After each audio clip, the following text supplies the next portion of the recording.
Welcome to Unscripted with Russo. For our podcast, we decided to explore the people behind the narratives. I'll introduce decision makers and influencers and find out the intimate story behind their rise to success.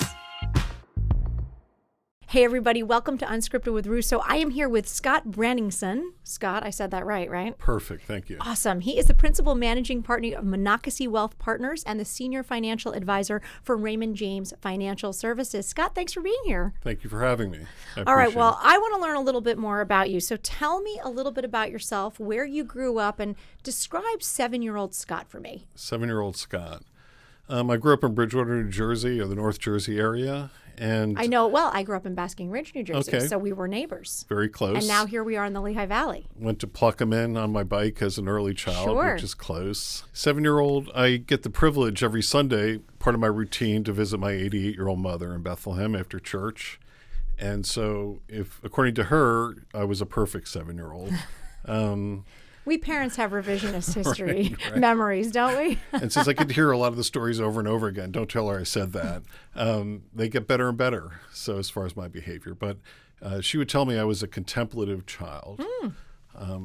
Spoiler alert here, but she doesn't recall me ever getting the whole Santa Claus thing, and said I sat down and reasoned with her concerning the viability of this character. Really? So, yeah. That's interesting. It is. Maybe it's a little bit too serious, but that's what she that's said. all right. I mean, Yeah. listen, everybody has their own thing. Right. Now, did it go on? Did you not believe in the Tooth Fairy and Easter I think Bunny? all and of those it? things. You knew right away the jig was up. Something was going on. Not right. What about school? Were you into school, not into school? Did you have a favorite subject or anything like that? I don't ever remember a day where I loved school.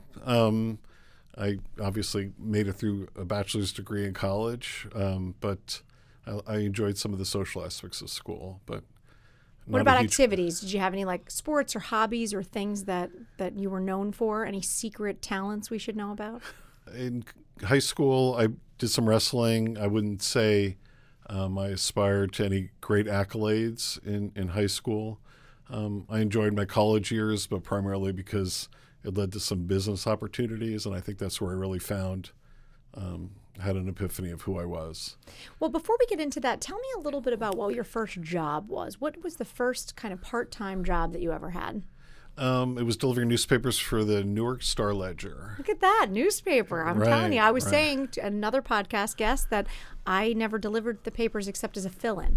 So if my Okay. brother was sick or something like that, I got to do the fill-in. Right. And it was a fun once-in-a-while job. It's a hard job, actually. I thought so, Yeah. particularly collecting the money on Saturday mornings. Yep. Getting the papers delivered was good. I have good memories of that, although I was thinking about this. My father was trying to be helpful, and he built this box that was the size of a newspaper that would sit on the front wheel of my bicycle. And I'm sure, felt like he was servicing me well as his son, and painted it red. And I remember the shame as I drove by some of the other students at the bus stop of having this big Just a red little box, too, right? little too much, right? I went back to the satchel that went over the shoulder. Yeah, trying to do a good thing, but yeah, Didn't- nobody wants to stand out that much, No, right? I'm sure I've returned the favor to one of my 4 children, though. You talked about going to college and kind of starting to figure yourself out there. Tell me a little bit about where you went to school. Did you know what you wanted to study? And No, I think if it was Thanksgiving and an aunt or uncle asked me what I wanted to do when I was going to grow up, I would say that was probably the worst question I wanted to hear. I was a psychology major. I took an economics classes and was interested in that because I thought that gave more insight into people's behavior than maybe the psychology classes. But really was a very typical individual as far as not understanding what God put him on this earth to do. But one day I was having breakfast at the cafeteria, which I don't think I did that much early meetings in college. I met a individual there who was graduating and had a job selling advertising for the college newspaper. And I got the job and went to the local merchants, maybe like a main street in Bethlehem, and walked into a Don Miller shoe store and asked him a lot of questions about his life and his business. And he bought a full-page ad, and that was That was it. That was like, it. oh, sales could be pretty good. If I could help people and get paid for that, that was a great experience. It was an epiphany. That's not hyperbole. That was a really big deal. So when you look back at that time, what do you think was the connection for you, or what were some of the lessons that you learned from those early experiences that you took forward with you? All the way back to the newspaper delivery? Newspaper delivery and the early sales job. Yeah. Which newspaper delivery, in some ways, you are the salesperson. I mean, I'm a strong believer that we are all given certain gifts and abilities. Sometimes it's hard to discover what they are, but working that advertising sales job was something that was incredibly edifying. It never felt like work. I don't want to exaggerate it. Obviously, it was a job, but it was really, I've later in my career been promoted into positions that didn't feel that way. So if you said, what is a life lesson that I should have learned? It is that really understand where you're gifted and apply those it's interesting things. When you're using, I guess, those gifts or natural talents, how little it feels like work, because it's something you feel good about and you're naturally good at doing. And it's amazing when you kind of try to do the square peg in a round hole. It's painful. It is. It is, absolutely. All right, so tell me a little bit about how you ended up in the Lehigh Valley. I was, I'm thinking about what this movement from the North Jersey people into the Bethlehem area, but at some point my father, who worked in Allentown, moved our family. I was a junior in high school. Oh, that's a tough time to move. It was a little late in life. Yeah. I can't say that I had a strong affinity to high school years because of that. But my family moved to Bethlehem and ended up moving next to the girl that I ended up marrying. So that was... So you literally married the girl next door. I did marry the girl next door. All right, so it wasn't a bad move then. It was a good move. I had some disabilities. I wasn't Italian and a few other really critical issues, but we got beyond that for the last 35 years. That's amazing. Well, I want to talk to you a little bit about more about your family and your current career, but we're going to take a quick break, and we will be back with Scott Brantingson, and we're going to talk a little bit more about your business now and your life and how it's developed. So we'll be right back. You're listening to Unscripted with Russo. Ever wonder what you get when you combine an historical riverside city, high-end dining, entertainment venues, and craft distilleries? The city of Easton, of course. One of my favorite spots is the Easton Public Market, right in the center of it all. But there's a variety of places to choose. Whether you're looking for a park to unwind or a night out with friends, check out Discover Lehigh Valley's website to find all the hot spots in Easton. Visit their website at discoverlehighvalley.com for more information. All right, welcome back, everybody. I'm here with Scott Brantingson, and he's been telling us a little bit about his life, early days, newspaper delivery, early days of sales, and moving to the Lehigh Valley as a junior in high school, which is kind of a tough break. I mean, most people would say, right, moving a kid anywhere from between middle school and high school is pretty tough.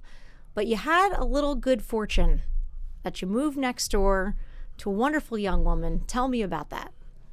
Well, I was a bit oblivious. I know she's going to listen to this, but I was a recent transplant to the area, and I knew a little bit about her, although culturally very different, really great, big Italian family. And occasionally when I'd come home from school, we'd get together.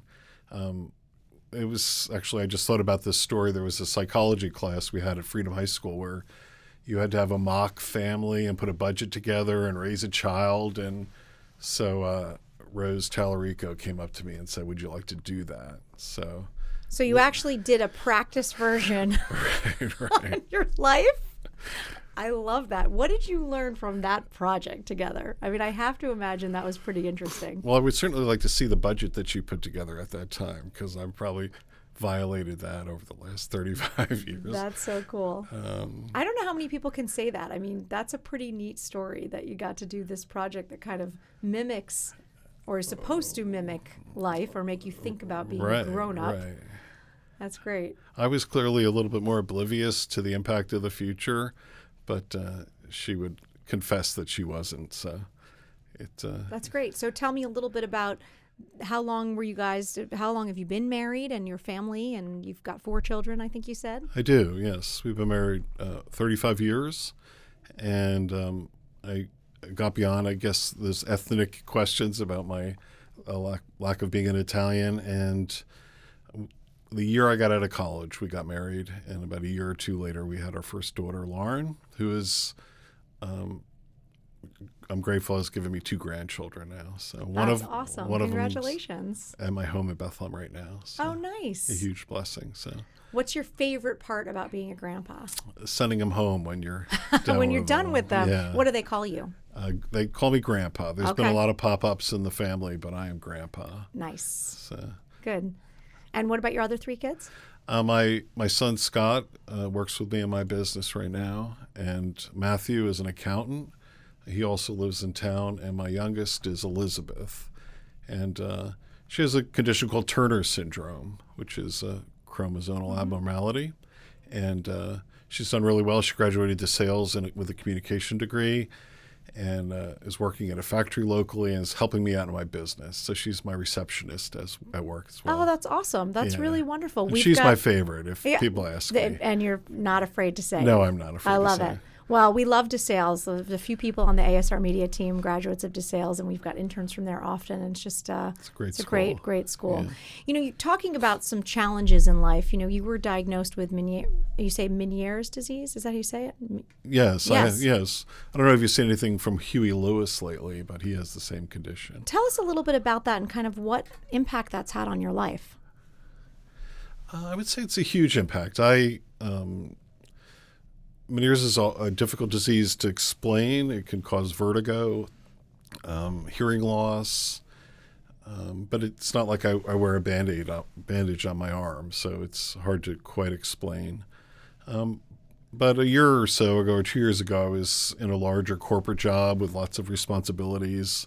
I would say running very hard and a bit stressful, and had a little challenge enter my life in terms of this disease. But I don't want to sound trite in my response to it, because so many people look back at challenges and say that it made you harder or tougher or anything like that. But it's given me a dramatically deeper perspective in terms of the frailty of life, and hopefully a more gracious appreciation for people when they have struggles. I think that's a great way to look at it. And I think when anyone faces challenges, if you can turn that into a positive, and that attitude of gratitude is so important.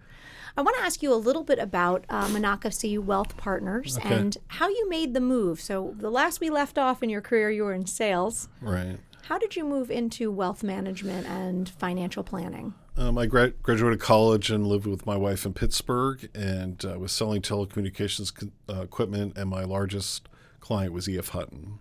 So I socialized with them and spent some time. We shared a skybox at the Pittsburgh Civic Arena together, and so I was around a lot of wealth advisors, and occasionally they'd say, "Have you ever considered my industry?" And I enjoyed being in the field, being with people, helping people, and I thought it was a natural fit. So It's interesting because I have heard you now say through, even from your childhood, that idea of connecting with people and helping people seems to be something that's been thematic for you and something you've always felt very strongly about. Is that the way you have always felt, and how has that kind of led some of the decisions in your life? Well, I don't want to infer. I think sometimes I don't want to sound falsely altruistic, but I feel like building trust with people is learning about them, having empathy for them, understanding what they do and what they're looking to accomplish. And that is really the key role of someone that handles their wealth. My kids might say I try to fix them too much, so that might be the negative side of it. But that it's a perfect industry for that. In fact, I had the opportunity to be promoted and did into more managerial roles. And as I look back, maybe the lesson I learned wasn't applied there, because even though I like running my own business, if I get too far away from being with clients and helping them, it's outside of my, I think, purpose. Yeah, I totally agree with that. I mean, I think that's always one of the challenges of being a business owner. You do have to work on the business to grow the business, Right. but the reality is you got into it because you like working in the business. Sure. And that's always the challenge that we face, right, as business owners. So, I understand that struggle for real. Is there any advice that you have for somebody who's kind of starting out in life and trying to figure out what they want to do and where they're headed? I've interviewed so many people and hired so many people in my life, and unfortunately fired people. And I think oftentimes, even though interviews, particularly if you work for a larger corporation, have to be so rote and standardized, I would often ask people, particularly younger people, what do they really believe their gifts are? And it's interesting how sometimes little insight they have about that. Maybe they haven't discovered it, or maybe at an interview they want to say they're good at everything. So You ever found just asking the question makes somebody think about it, though? maybe, I mean, I find that in the development of teams and the growth, professional growth of people on your team, sometimes just asking the question makes them maybe go home and kind of think, yeah. what am I good at? What do I really care about? What do you do every day that doesn't suck the energy out of you but actually energizes you? That is a great quote. That's a great way to look at it. I love that. All right, well, we're going to take a quick break. When we come back, I want to talk a little bit about all things Lehigh Valley and this place that has become your home, that you've built your life. And we'll be back with Scott Brantingson in just a minute. Time to take your workout outdoors. Discover Lehigh Valley is a great resource for finding easily accessible nature trails with stunning views and challenging terrain. Whether you're exploring the Delaware and Lehigh Trail or going for a jog on the Ironton Rail Trail, explore Discover Lehigh Valley to get you started. Follow them on Instagram, Lehigh Valley PA. Welcome back, everybody. I am here with my new friend, Scott Brantingson. He's from Monocacy Wealth Partners, and we've been having a great talk about your life and your advice and your family. Now I want to talk a little bit about the Lehigh Valley. We mentioned earlier you moved here, met your wife literally next door, which I just love, raised 4 kids here. What is so special about the Lehigh Valley? When you travel somewhere else, how do you describe this at a cocktail party? I guess literally I describe it as in a great location relative to New York and Philadelphia. Maybe for people that are out of town, my oldest child lives in Manhattan, so it's nice when they come back to the valley. But why do I think this valley is such a great place to live and work is I think it offers some of the nicer cultural things in the cities, and yet it's enough open space that you can get out of that rat race. And yeah, it's such a great balance. Family. Like we have art and we have music and culture, but in just a few minutes, you could basically be out in the middle of nowhere. Right. It's kind of amazing. Yeah. What are some of your favorite things that you do here in the Lehigh Valley? If you're in your free time, what do you do with your wife? What do you do with your grandkids? What are highlights? Highlights, okay. For the Brantingson family? All right. My grandkids are young, so going to the park and chasing after them is a highlight at Hanover Township. I enjoy golf and going over to Northampton Country Club and using those facilities, which is very nice. The dining, as you mentioned, is excellent.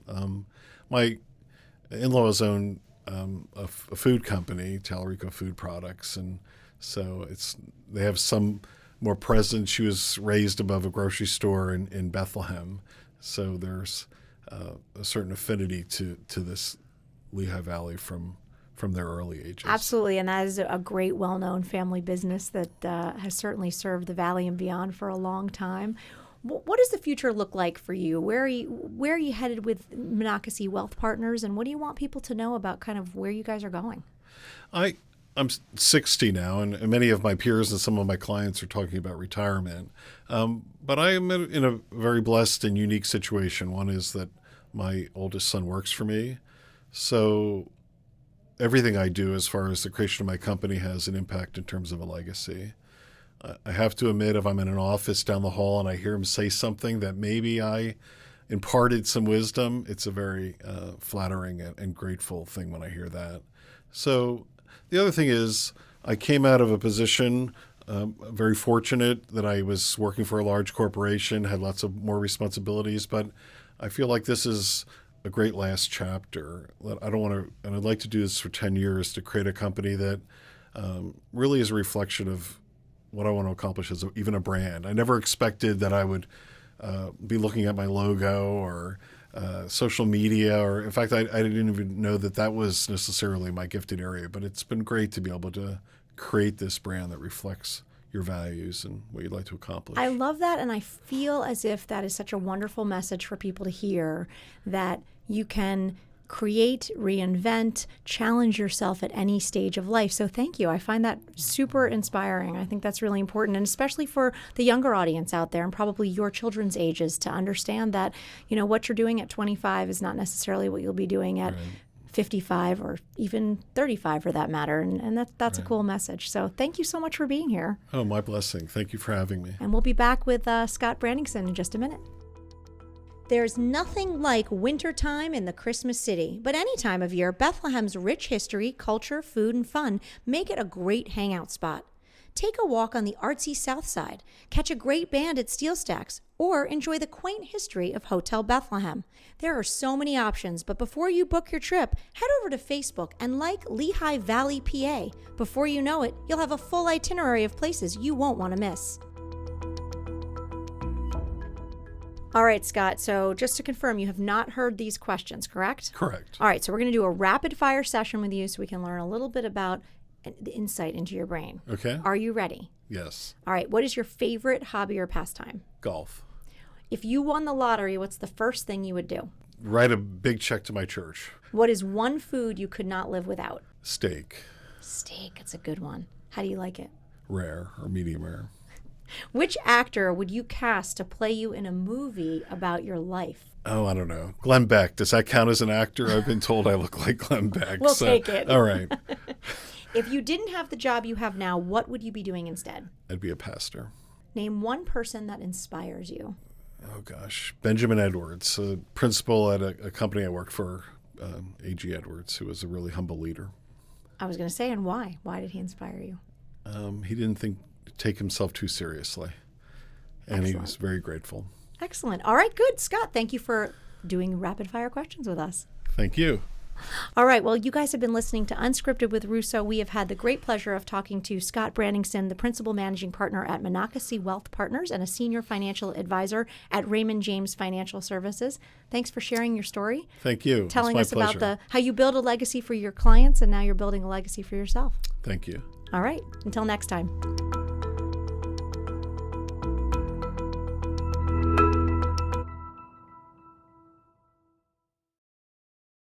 Liked what you saw? Subscribe to our channel so you never miss another video. To see more of The Peak TV, check out our website, subscribe to our YouTube channel, and catch us on WFMZ Channel 69.